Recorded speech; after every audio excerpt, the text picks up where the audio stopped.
4 de fevereiro, chegamos na metade da semana, vamos dar aquele nosso confere básico no que teve de mais legal e interessante nas áreas de ciência e tecnologia. Para começar, cientistas conseguiram mapear em 3D o funcionamento do ouvido interno, da orelha interna. Olha só que legal, eles conseguiram ver a distribuição de frequências certinho dentro do nosso ouvido. Através de um raio-x bem poderoso, de uma técnica 3D, eles fizeram isso aí na cóclea de doação de órgãos, né? Porque o raio-x é muito forte para ser usado em pessoas vivas. E conseguiram ver certinho a distribuição de frequência. O nosso ouvido aí percebe frequências entre 20 e 20 mil Hz. E eles descobriram que cada um das 3.400 células auditórias internas, cada um tem programado aí, né? Programado entre aspas, para receber uma frequência distinta. Então isso aí com essa pesquisa, a ideia aí é melhorar em muitos implantes e o tratamento de pessoas aí que têm problemas auditivos.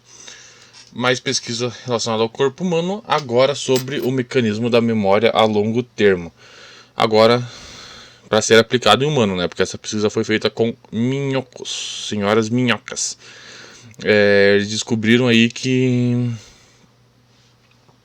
tem um gene, o tal de MPS2, que tem a ver com a memória a longo prazo. O que os cientistas fizeram? Eles removeram geneticamente esse gene de alguns indivíduos e descobriram que esses indivíduos sem o gene aí perdiam a capacidade de memória a longo prazo. Agora, eu não li o artigo e tudo mais, achei legal, mas não me pergunte como é que eles analisam a memória de uma minhoca, né? Mas achei legal. Disseram aí que esse gene também, essa proteína também está presente no humano, né? E que a ideia também é que ela vai se deteriorando com o passar do tempo, e por isso que as pessoas mais de idade aí perdem a memória a longo prazo. Interessante, mas isso aí, para ser bem sincero, não botei muita fé. Não sei, posso estar falando muita besteira, mas eu queria saber, queria que eles explicassem direitinho como é que eles avaliam a memória de uma minhoca. Muito legal. Agora, uma nova teoria e uma nova hipótese para explicar a matéria negra. Qual que é a ideia? É de uma nova partícula. Os cientistas aí da Universidade do Canadá e de uma Universidade de Mainz, da Alemanha, estão tentando fazer o modelo padrão de física de partícula. O que é o modelo padrão de física de partícula? É tipo a tabela periódica da física de partículas.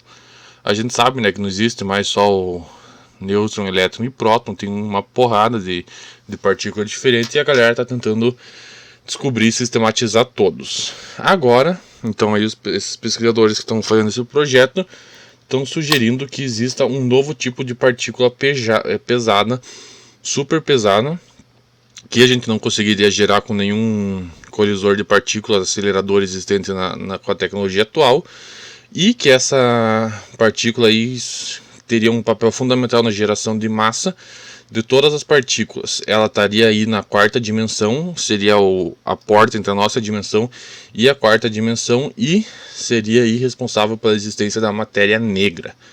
Né? Por enquanto, como eu já falei, é tudo teoria, porque não tem como fazer experimentação com a tecnologia atualmente existente. Vamos um pouquinho para ecologia e biologia agora sobre o tubarão-baleia. Tubarão-baleia não é nenhum tubarão, nenhuma baleia, é um peixe, o maior peixe do mundo, chega aí a 18 metros de comprimento, é um bichinho bem dócil e tal, e tá com uma questão séria porque ele tá atraindo muito turismo. Ele é um bicho lindo, tal, dócil, que a galera consegue mergulhar do lado, blá blá blá. O que acontece? Eles estão tendo muito contato com barco, muito acidente, muita hélice batendo nos bichinhos. E agora então os pesquisadores aí estão tentando descobrir como é que se dá a recuperação deles. O que eles descobriram por enquanto é que ele tem uma capacidade extraordinária de recuperação. Ele se recupera muito mais rápido do que vários outros bichos e consegue até crescer novamente aí partes da barbatana dorsal. Os tubarão-baleia aí está sofrendo um declínio grande da população por causa da atividade humana, né? Sempre tem os idiotas que caçam e tem os idiotas que vão fazer turismo e acabam acertando os bichos com os barcos. Então a ideia dessa pesquisa é entender como é que se dá a cura nessa espécie, para tentar aí fazer aí um gerenciamento de decisões para tentar ajudar esses bichinhos. A aeronave da China para Marte entrou em órbita estacionária. O que acontece? Para a China mandar o rover deles para a superfície de Marte, eles têm que primeiro estabilizar a órbita ao redor de Marte para daí descer a carga com o rover. Então, ontem aí a espaçonave conseguiu fazer para estacionar em órbita para se preparar pro lançamento do rover, né? Marte está movimentado demais, entrou em órbita esses dias a espaçonave dos Emirados Árabes Unidos, entrou essa semana chegou em solo a Perseverance da NASA. A China aí fez um acordo com a Rússia e vamos ver o que vai sair de bom disso aí, desse monte de agito em Marte. Falando em Perseverance, a galera descobriu um easter egg na missão da Perseverance. Tinha o paraquedas do rover, que tinha um monte de listra vermelha, branca e tal. E o que a galera já descobriu em poucas horas? Descobriram que era um código binário secreto, tipo um código escondido, um easter egg, que tinha uma mensagenzinha escondida. A mensagenzinha dava as coordenadas do headquarter, né, do local de controle da missão na Califórnia, e dá uma frasezinha que é There Mighty Things. There Mighty Things é atribuída ao Theodore Roosevelt e é mais ou menos aí 11 coisas poderosas, né, uma tradução livre, e é nada mais nada menos que a NASA está falando. E olha só que legal, o gerente de projeto aí falou que vai ter mais easter eggs escondidos quando aí o Perseverance começar a se mostrar mais. Muito legal, né, galera? Os americanos sabem fazer entretenimento como pouca gente.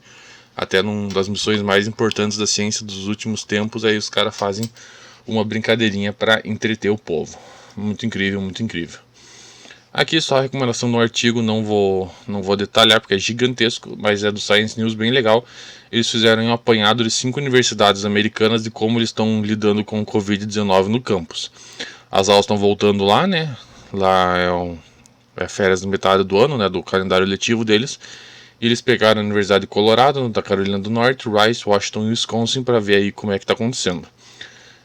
Para quem tem interesse aí, para quem que nem eu aí tá voltando o semestre, tá começando o semestre, eu achei bem legal. E é uma coisa meio aí, para resumir, é meio que ninguém sabe direito o que está acontecendo, para ser bem sincero. Todas aí estão fazendo mais ou menos a mesma ideia de teste PCR e tudo mais, rastreamento de contato por GPS, máscara dentro e fora, e mesmo assim tá tipo uma confusão. Você vê o gráfico, não tem nada relação com nada. Tem tipo 2 universidades fazendo exatamente o mesmo plano, uma com tipo a Universidade de Wisconsin no mesmo dia tendo 26 novos casos a cada 1000 e a Universidade de Carolina do Norte tendo 1, de Rice tendo 1.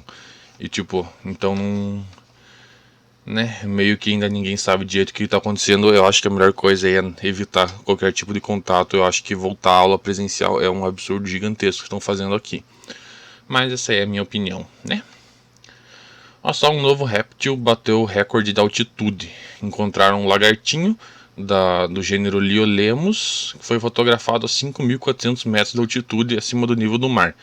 Pegaram os bichinhos nos Andes e bateu um novo recorde da altitude. O que acontece? Acontece que nessas alturas o bicho sofre muito por causa da termorregulação, né? Eles são de sangue frio e lá é uma incidência de ultravioleta muito alta e ao mesmo tempo muito frio, né? A 5.400 metros, frio absurdo, e já é difícil para mamíferos, e imagine para réptil. Por isso que é tão raro ter réptil nessa altitude. É legal que os pesquisadores contam que eles viram uma coisa se mexendo, acharam até que era um rato, né? Porque uma das únicas espécies que sobrevive, eles foram ver, era um lagartinho.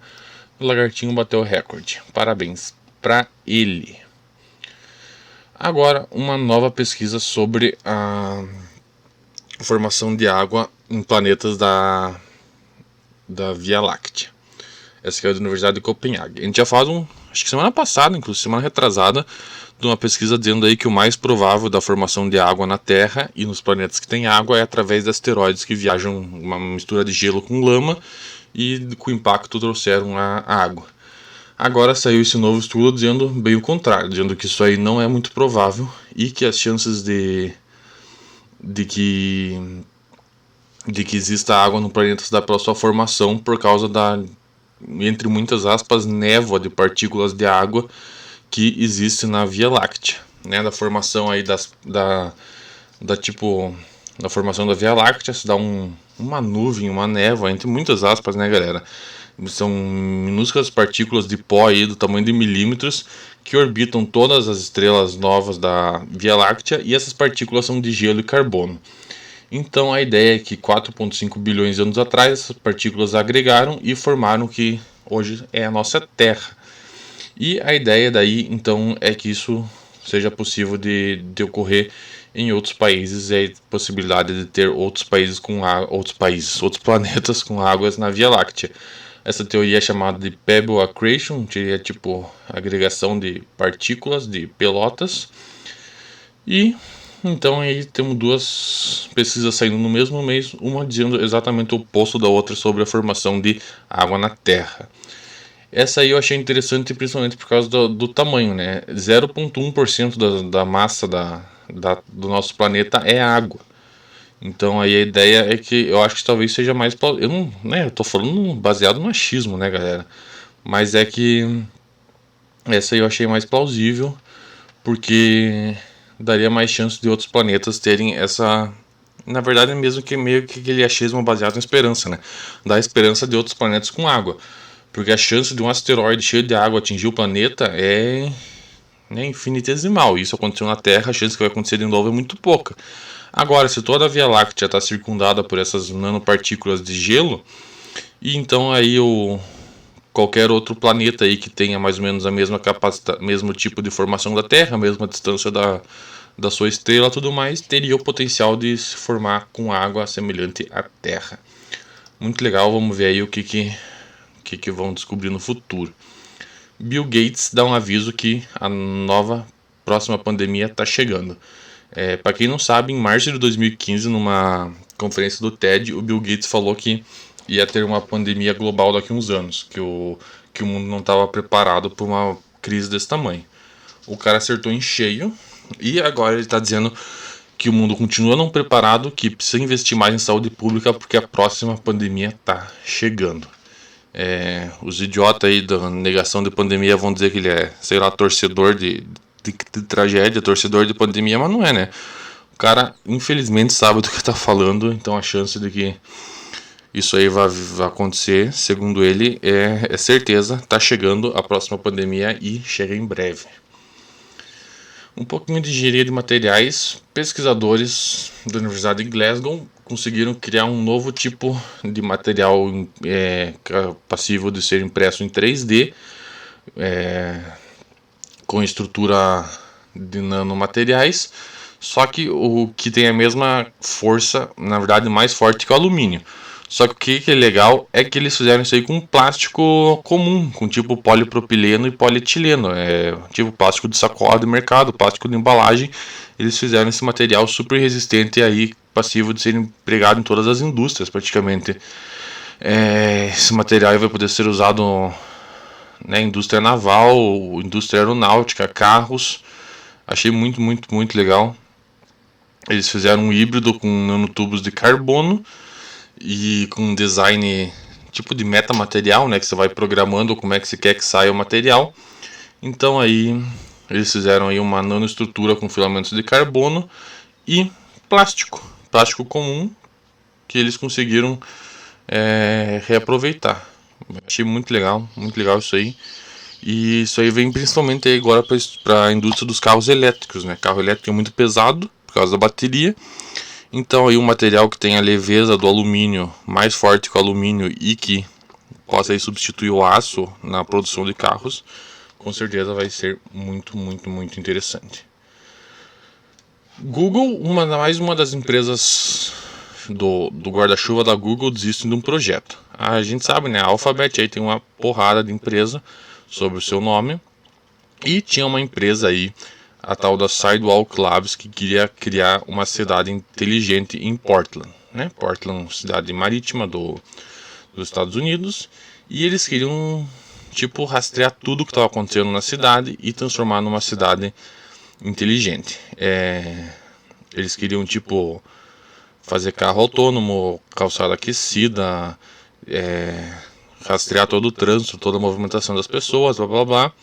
Mas aí a população meio que se revoltou, pelo menos um lobby, um grupo de cidadãos se revoltou, falaram que estavam transformando eles em ratos de laboratório, num experimento, e que eles estavam fazendo isso pela tecnologia, sem nenhum motivo nobre por fundo. Então aí, isso era a Associação de Liberdade Civil, um monte de grupos se juntou e reclamaram tanto que a Sidewalk Labs desistiu. Agora a Sidewalk Labs meio que se dividiu em várias empresas. A tal da Delve, que vai ser para usar a inteligência artificial para fazer o design de paisagens. Uma que vai construir materiais para prédios. Uma que vai fazer só sensor para estacionamento de veículo. Uma que vai buscar reduzir o custo da eletricidade e tudo mais. Mas então a ideia de fazer uma cidade inteira toda conectada, uma Smart City, meio que deu uma resfriada no momento.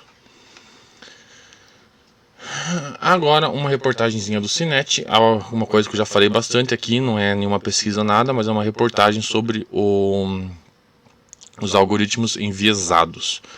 O que acontece? Está cada vez saindo mais notícia, está cada vez ficando mais provável que algoritmos que são self-trained, né, que se eles se autotreinam, tem viés. Tem viés o que? Racista, machista, discriminatório de gênero e contra pessoas de baixa renda. Daí então aí a galera tá pedindo, né? É urgente aí que tem responsabilidade sobre esses algoritmos. Daí chegou na Califórnia aí tá em votação aí uma lei que qualquer negócio, qualquer empresa que utilize um sistema automatizado de decisões, né, baseado em inteligência artificial, terá que testar o viés, se tem preconceito ou não, e o impacto que teria em grupos marginalizados. Vamos ficar de olho se essa lei vai passar. Qualquer notícia eu informo aqui. Mais uma recomendação de artigo do Gizmodo agora sobre o 5G. Para resumir, 5G no Brasil. 5G no Brasil está atrasado por causa do quê? Do interesse dos políticos para o leilão, né? A gente vai ser o leilão das frequências de 5G, vai ser o maior leilão de telecom da história do Brasil e está tendo confusão atrás de confusão. Está tendo confusão política de briga com a China, querendo impedir a Huawei de participar. A Huawei é uma das maiores do 5G. E qual que é o problema disso? É que o Brasil fica para trás, uma das maiores revoluções da informação que vai ter. O 5G vai significar tipo informação instantânea, a altíssima velocidade em qualquer lugar, né? País que já está chegando nisso aí, vai ser tipo a interconexão dentro do território do país todo, e o Brasil aí está ficando para trás. Vamos ser sinceros que o Brasil nem o 4G funciona bem, né? Você tem lugar aí dentro eu moro aqui em Curitiba, dentro da cidade, que não funciona o 4G. Imagine quem dirá pobre 5G, coitadinho, vai demorar para chegar. Se eu não me engano, aí ó, a TIM tem testando em 3 cidades do Brasil, a Vivo não tem nada e meio que o 5G no Brasil já tem uns aparelhos com 5G, mas a disposição aí da internet em si ainda não tem. Um pouquinho sobre a Apple e a expansão da Apple. O Tim Cook, o CEO da Apple, teve uma reunião com os acionistas e falou que a Apple está num ritmo de comprar nada mais nada menos do que uma empresa a cada 3 ou 4 semanas nos últimos 6 anos. O cara aí, então, eles compraram mais ou menos 100 empresas nos últimos 6 anos e eles estão tipo num shopping spree, né, num surto de compras de empresa de tecnologia. E daí, claro, já surgiram aí as questões de trust, né, de antitrust. Tem uma galera aí falando que tipo a Apple aí tá virando um barão, o que foi o barão do óleo das rodovias aí 100 e poucos anos atrás, agora tá virando a Apple, o Google estão virando agora. A Apple aí já falou que nós não temos nenhuma posição dominante em qualquer mercado que competimos, nenhuma categoria do produto, nenhuma categoria de serviço, nenhuma categoria de software. E pior que daí se para pensar, é verdade, né? Celular a Apple não domina, claro, o iPhone é objeto de desejo de muita gente, mas longe de ser significativo no market share. macOS é minúsculo, perto do Windows, serviço de software eles não tem muita coisa. É isso, né? Tipo, eles são, acho que é a empresa mais valiosa do mundo. Eles são objeto de desejo de muita gente, provavelmente é uma das mais conhecidas, mas eles não são, se for para pensar, eles não têm domínio de nenhum setor, de nenhum tipo de mercado. Agora um pouquinho sobre curiosidade de arte e história. O quadro O Grito, né, do Edmund Munch, descobriram mais ou menos um século atrás que tinha uma frasezinha escrita nele. Frasezinha escrita a lápis, escrita embaixinho dela, escrita "Could only have been painted by a madman". Somente poderia ter sido pintado por um homem louco. E então aí teve durante esse século, muito debate sobre quem escreveu. Falaram que tinha sido o vandalismo de um cara que estava vendo, falaram que tinha sido alguém satisfeito e tudo mais. E agora usaram tecnologia de super câmeras com raio-x e tudo mais para ver qual que foi a dessa escrita, e viram, porque é tipo a escrita que você quase não enxerga, né?